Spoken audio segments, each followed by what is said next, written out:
Jednog profesora koji zapravo znači novost u današnjem školstvu, ali danas je možda on još rijedak, a nadamo se da će biti još mnogo takvih profesora s takvim rezultatima.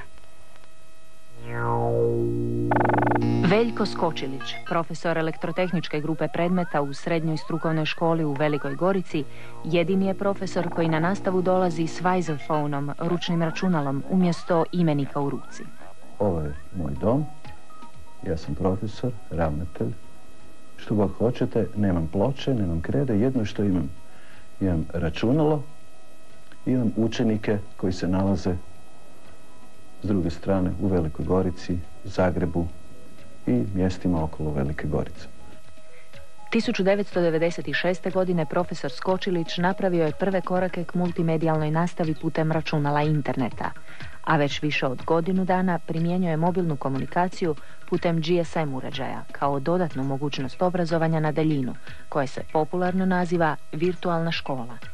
Virtualna škola predstavljena je na školskoj web stranici koja je upravo ispred nas. Na toj web stranici učenici imaju sve dodatne materijale glede obrazovanja iz elektrotehničkih predmeta.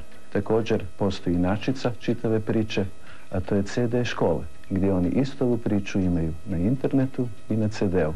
Tako da mogu to i bez trošenja tate i mame glede impulsa, ne, imati dodatno pomagalo literaturi koje je propisalo ministarstvo.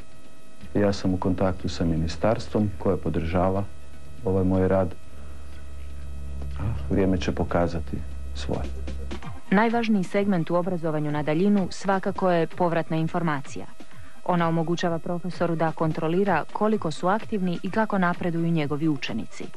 Upravo stoga postoji stranica Neturadak, gdje učenici mogu pogledati zadatke koje je profesor pripremio za tekući mjesec i poslati odgovor u vrijeme koje njima odgovara.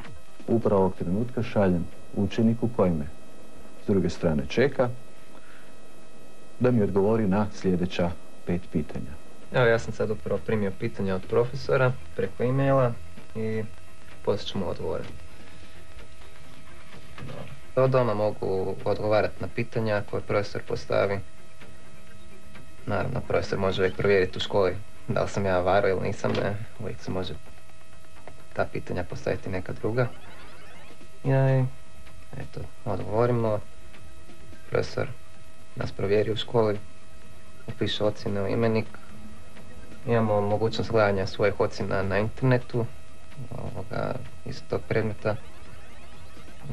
Profesor je dao na svojoj stranici i dodatnu literaturu s kojoj možemo učiti. Sviđa mi se ovaj oblik nastave, zanimljivije od ovog klasičnog. Možemo doma ponavljati preko CD-a, što je zanimljivije nego da gledamo knjigu i čitamo iz knjige. Možemo vidjeti svoje ocjene na internetu.